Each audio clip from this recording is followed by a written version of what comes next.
welcome to another video on the Bags Chat YouTube channel. My name is Mitch Pattinson, and as always, we are joined by Ikon Daf, and today we are at another training session at the Carlton Football Club.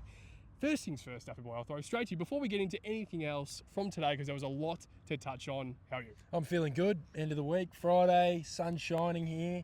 Yeah, beautiful day. How good is it? At Ikon Park, yeah. I was just speaking to you before we went. Look at the gardens around here.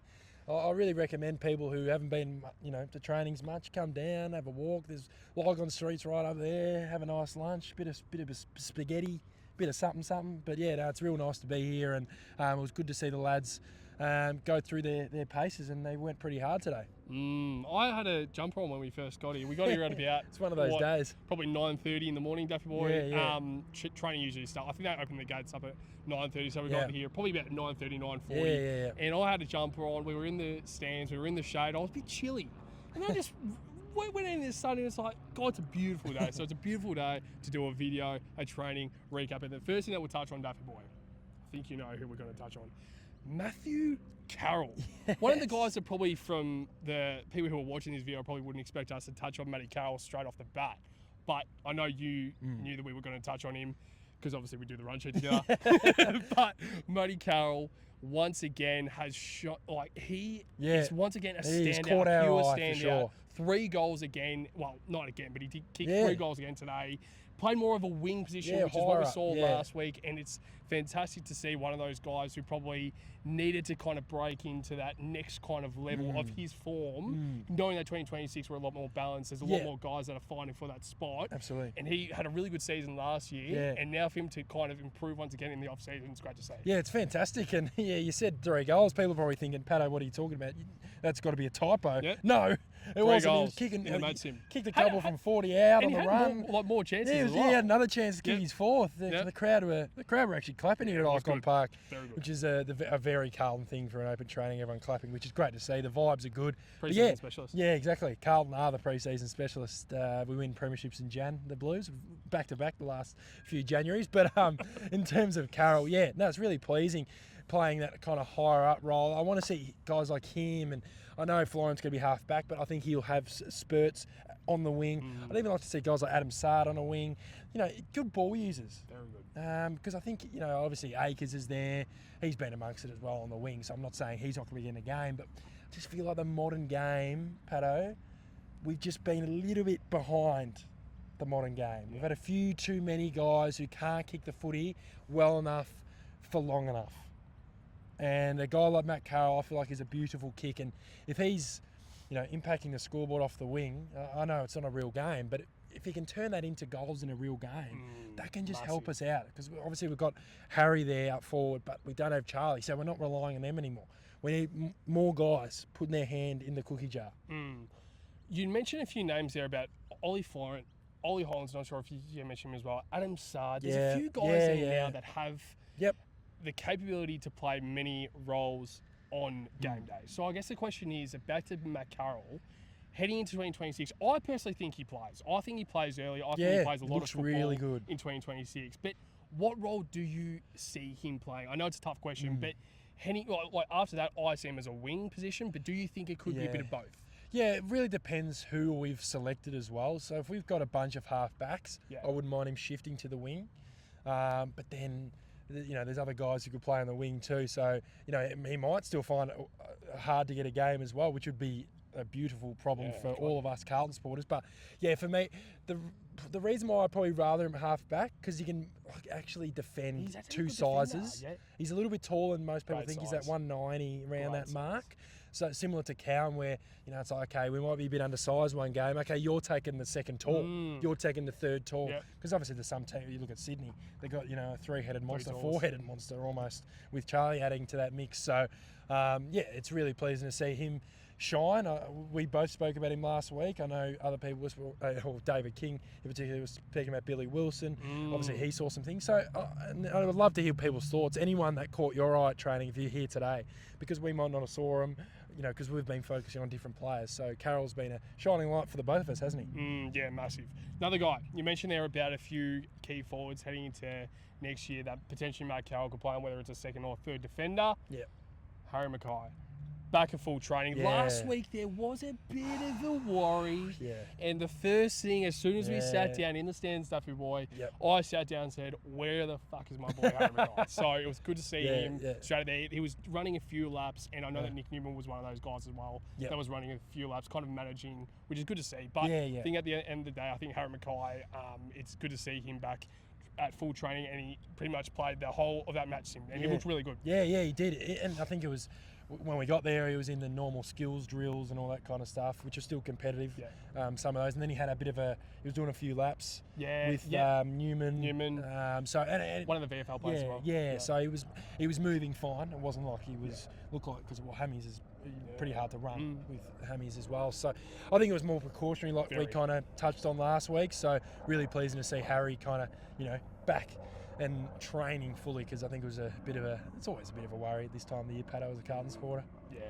Heading into this year, how do you see that forward line playing out? I know that Harry McKay will be the main guy, but also shout out to the people that we saw today at the training session. Shout out to you guys, because we absolutely love chatting football. It's fantastic. There was a guy towards the start of this session that when he first came in, there were a lot of conversations about whether O'Keefe and Kemp will play all three, potentially have Reedy and Pitternet as well, and have all five playing. I don't know about that. But you know that Harry McKay is going to be the main guy. Who do you think, like do you think it probably would be Kemp as that second tall, then having maybe Reedy and Pitternet as the two main ruck? Or do you think McKay could be a second ruck? Because he was playing a lot of second ruck in that match sim. Yeah. How do you see that situation playing out? Yeah, it's an interesting situation. I think I wouldn't be against it, because I like him being amongst Harry's second ruck, the ball. I don't, because sometimes if he's struggling in a game, it gets him in the game, getting his hands on the ball, and he has the ability to use the footy higher up the ground, so he can play as a ruckman. But what I've seen from Kemp, I would doubt that he would be missing opening round. Okay, he looks really good. He's presenting really well. I don't want him to be Charlie Kenner. Oh well, I would take it. I'd take it if he turns into a superstar. He doesn't need He needs to be presenting at the footy, kicking his goals when he needs to, at the right times, and just getting the ball to ground. Because look at who we have now. Ainsworth, Haywood, Moyer. Byrne, Moyer, exactly. So there's names, even the mids rolling through there. If he's leading it there and they're following through the middle, Walshies, Cripps, who both kicked goals in the match in today. By the sounds of it, everyone kicked a goal in the match. When did he even kick a goal? No. 2016 days. He definitely didn't. But 2016, Bolts, Jesus Christ. I hope he's doing well, Bolts. But yeah. He's at Collingwood. No, he's at St Kilda. No, we don't. Even worse. Fuck him. But it was really pleasing to see that. Yeah. You mentioned one of those guys there. Not Paddy Cripps. Samuel Walsh, man. Now, I think there's a few people that I know that we've mentioned the past few weeks as well about how good Sam Walsh is training at the moment. There's still a bit of questions going towards his kicking. When he actually makes the right decision and kicks the football well, he is without doubt our best midfielder. Yep. Then that's including Cripper. Yep. Probably our best player. I think Cripps is still the number one. Wiedering as well, for other reasons. Until he takes over. Yeah. And like you said, proving with the kicking. But I agree. Because it's just like, I feel like, I said it to you in the training, I said that might be the only thing that holds him back in his career. Yeah. I'm not saying hopefully it's not a long-term thing and he improves that. But it just still comes in his game. And if he's doing it in training, I know you got to learn and all that kind of stuff. Yeah. But that's just my little worry. Yeah. Little worry. But there were a few moments there where he actually was using the ball very well. So I think it's not really technical. No. I think he just has a bit of the Mitch McGovern's where he thinks too much. Yeah. Yes. Thinks too much. Yes. And he just doesn't know exactly my kind of like when I was playing football as a young I didn't really play a young lad at a high level, Duffy boy, but I know that the first thing, also in tennis as well, go with your first option. Usually your first option is usually the best option. So that's what I would usually say about Walshy. He knows. I don't need a buddy say to he Walshy knows how to fucking play football. Yeah, of course. But I think if that's the one... decision making. I think a lot of these players, I think it's been a big issue at this club for a long time. I think it's the decision making, and when the pressure and the push comes to shove, we make bad errors and bad decisions. Like, the long bombs down the line, they cost you games. If you do 5, 6, 7 of those when you don't need to, you're turning over the ball, you're giving them an opportunity to score. So I'm not saying they're doing it now, but that's just another part of our game as a whole, and Walsh and McGovern, but just as a whole, I want to be going into the last 3 minutes of a game, and it's 1 point of the difference, and I'm not going, we're going to make the fuck up. If they're going to beat us, let them fucking beat us. Exactly right. They have to beat us. Don't lose the game by making dumb decisions. Yeah. And there's going to be games, Patto, where someone makes a dumb error, and that's just the heat of the moment. But as a supporter, I've seen it too consistently. Yeah. Where you go, we've just let ourselves down again. We've missed that shot from 10 metres out where we would have locked in the game. We missed that. What was that kick out? Why did we turn that over? So it's just those decision making. It's all above the shoulders with this team, I think, for this year. Exactly right. And one of the things that I was seeing, kind of the whole match sim drill, was Sam Walsh wasn't as an inside mid. It was Cripps, it was Chera, it was Lord, it was even Zach Williams at times, it was Georgie Hewitt. But Sam Walsh was playing more as that half-forward wing position, kind of keeping out of the contest. And as soon as he gets the footy, he actually has time. So I think that's something that's kind of leading to a lot of his errors, is he's not used to having this much time with the footy, which I think eventually will help him. Once he's in the middle. Once he actually knows exactly what position, because last year he was playing all over the joint. It was ridiculous. It didn't help him. So I think heading into this year, he knows exactly what his role is. That will take time, and that's why they do pre-season training for that reason. Exactly Sam Walsh, he was lining up on the half-forward flank when they were doing the set of bouts attendances. That Walsh, he was probably playing half-forward probably 80% of the time. But also moving into the midfield, which I think is exactly really the role. So is that the role that you see Walsh playing this year? Yeah, I think he'd be mid. I think he'd be definitely mid. But yeah, there's opportunities there for him to play on the wing. But I think as a midfielder these days, you've got to learn how to just spread. Because you've got Cripps, you've got other guys in there. You've got to find ways and run different lanes, different running patterns to get yourself the ball in that space. You watch Butters and you watch guys like Rosie when they're playing in the middle. Those guys, they create space when there's no space. So that's because I know we all go, let's just put him on the wing. You can't. But then what happens if we're struggling in the middle and we've got Walsh sitting on the wing? Then everyone goes, why is he on the wing? Exactly. So it's you got to play him in the middle, but we've got to find a way for him to be coming off and getting the handball received. Yeah. One more thing. So another mid that we kind of need to touch on, probably in similar sort of positions. Sam Walsh, we know that probably will play as that outside mid, but another guy, Jagger Smith. I reckon I say his name the same way every single time, and it's always Jagger Smith, because I just can't wait until March 5 when he makes his debut against the Sydney Swans at the SCG and he gives Charlie Curnow some lip. Yep. So just gives him a. He's a freak. Just like this. Oh, I'm here. Who are you, mate? He is actually a freak. Mate? And there was one of the moments today, Daffy Boy, that came to your mind.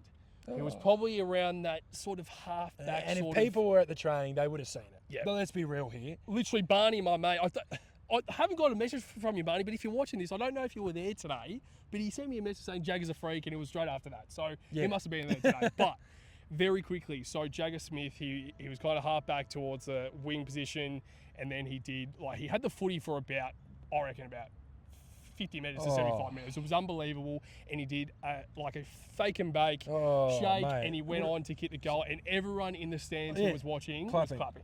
Yeah. Just shows how good he is. Yeah, it was like a proper goal. Like in terms of I was at a game and the crowd roared. Yeah. Yeah, so I think. Where's he play? I think he's going to be half forward, but not much. I think he's going to be around the middle. Similar to Walsh? Stick him on a wing here and there. Yeah, similar to Walsh. I think he's that good. You want to protect him as well, but pretty good. You got to win games of footy too. And if he's that good, you got to be.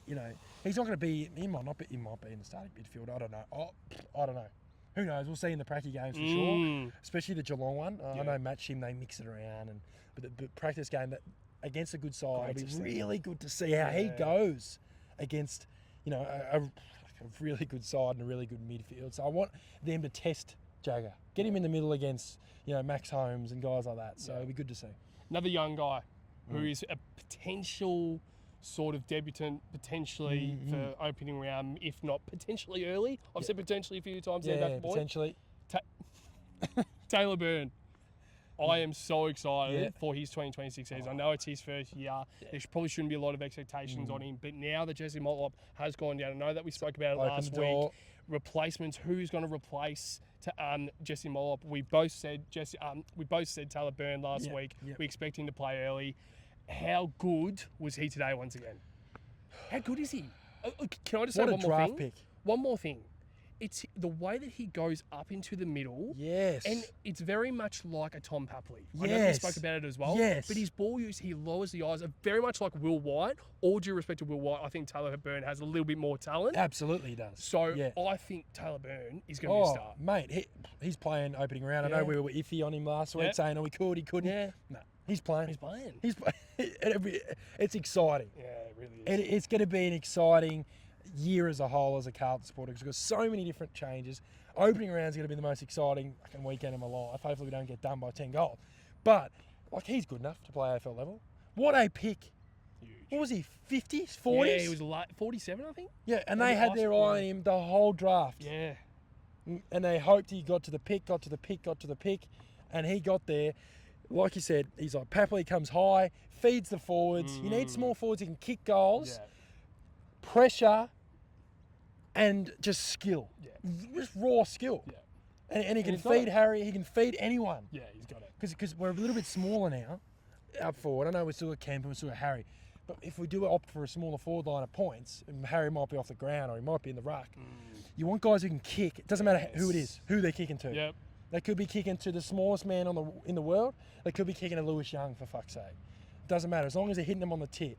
Yep. And he was doing that multiple times, and I'm so pleased. Yeah. I can't say it enough. Yeah, I think heading into this year, it's going to be a question mark around who's going to be that small forward for the whole year, whether it's going to be Taylor Burn for that whole year. Yeah. I don't really care who it is. No, it doesn't even have to be one person. Yeah, and literally, there could be multiple players, multiple roles played as well. Maybe Ainsworth plays as that genuine small forward, and he doesn't really need anyone else. But overall, I'm just a huge fan of our Burn. Yeah, so he's huge. kind of nice to see you, mate. But also the last thing as well on this is Ollie Florence. Yes. How the way that he gets the footy off the halfback flank, and you said it. You said to me to make sure to write down the notes. Inboard kicking. Yeah. Not looking here. Not looking when he gets the ball even wide. Attacking. He's not looking straight down the line to the wing. Of course, there's going to be points where there's someone on the wing and you're going to hit him. Eyes, shift. Straight in. Shift. That should be everyone. That should be everyone. Just always look. I've said it on Bag of Chef for years. If there's someone in the spot, you don't have to hit him. Just give him just look in the middle. Look in the middle. Look in the middle. And then the other team go, we want to card the middle. What happens that? Yeah. Opens up other areas. Exactly right. Because if you keep doing that, it will create so many chances. And I've said it with the small forward line, you've got to get different options. Yeah. Can't just bomb it. Yeah. Can't expect Charlie to take a mark because he's not there. Mm-hmm. Can't expect Harry to take a mark every time, even though he's will take it a lot of the time. Exactly. And there's times where you have to. Yeah, exactly. But guys like Florent, the amount of shit he was copying before he got traded to Carlton. Yeah. People saying he can't kick. I know. I know it's in game and we've got to see how he goes in game, but it's interesting. I've seen it. I think I've seen enough for him to be a positive contributor for this team. And one of the things that I was kind of seeing today was a certain drill toward before the match sim was when they were it seemed like the defensive 50 pocket and they were trying to kick it out and trying to clear the football. We were speaking about it as well, about how whenever we're in that position, we always hack the footy out, which is, I don't mind it. Yeah, there's time. There's never a player at the other end when you actually kick into it. And there was a coach, there was an assistant coach who was there today who was actually... 60 out? 60 out, a little bit wider too. It wasn't in the middle. You're hitting the boundary. And it seemed like he was the player that was... he was the coach that was planning for a play to be their actual match day. I think that's great because that means that, say if it's Ollie Hollands, Blake Acres, Matt Cottrell, whoever's on the wing. Could be a half forward, could be Harry for fuck's sake. Keep their width. Yeah, keep their width. Yeah, Harry as well. And that's why I think it's good to have guys like Kemp, guys like Moyer who can play tall. Yeah. You can have Harry up the ground and you can have Moyer and Kemp down deep. So kind of last point on Ollie Florent and also that drill, how important that is. Yeah, I love Ollie Florent. He seems to have that great personality too. Massive. He's very outspoken. Yeah. Same as Will Hayward. I can't say it enough how much that can help a footy team. We lacked personality as a football club last year. We lacked it. There's nothing. Imagine Will Hayward. Yeah. you know, when you watch him with the Swans, I'm sure people have seen him, and he might be a bit of an over-celebrator sometimes, and pumping the chest at the SCG. But what does that do? Energy. Gets the fans. You wonder why the Swans fans are crying about them. Have you seen the comments going? No official shout out to you, mate. They're going. I think you had a bit of a teardrop. They're going. Well, he will after opening round when Hayward kicks 7. But like these are the people that, you know, the Swans are such a great culture, and those two guys have been a part of that. And they are saying, "I'll clap them if they kick goals again." Do you know that how big of that thing? Like, obviously, we're not going to say that about Charlie. We're not going to say that about Silvani. We're not going to say about Dakota. Totally different, isn't it? Two different situations. And these guys have a chip on their shoulder. Ollie Florence going to be fantastic in terms of that D50 exit. I really like it because I think a lot of the time when we do hack, and any team hacks, you just turn the ball over straight away. Yeah. You're not even trying to win the contest at the 60-metre mark. You're almost trying to get another stoppage higher up the ground, whether it's a throw-in, stoppage, or a mark, anything. Yeah. Just anything but them getting the footy, and you're out. You're 70 metres away from goal, and you restart again, and the mids go to work again. So it's good to see, and hopefully there's not so many hack kicks this year, but there's going to be times we have to. Watch that drill. It was congested. There was like, you know, so many players. 18 blokes inside D50. Like, you can't just go up and just, you know, pinpoint a kick. I'm sure there's players that can. But yeah, I really enjoyed seeing that. And I want to see that in action in games. Yeah, exactly right. That was one of our last points for this quick training recap. Are you here next week? Or are you... No, I'm here, but I'm not sure if is there a training next week? I'm not sure. Because I think might be a week off and then the 13th. Okay. So I won't be there on the 13th. Yeah. I'll be in Vietnam. Vietnam, what is it? Vietnam, whatever doesn't matter. We're at Ikon Park. It's more special. Exactly right. But you probably would be like in Vietnam and probably like, God, I wish I could be here. Ikon Park, watching Taylor Bear and Lace Out Harry. Having a pint of beer on the road at 2 p.m. and Patto's here, you know, working hard. But yeah, no, it's there'll be I imagine a bunch of news coming up with leadership group and all that kind of stuff. So I will be hopping on those episodes when I can. But no, it's been good to do these training videos and great to hear your thoughts. And if you were at training today, please let us know, because it was good to see different comments last week. He was good, or I agree with that, or I disagree with that. We're open to everything, and once again, it was great to see everyone say good day.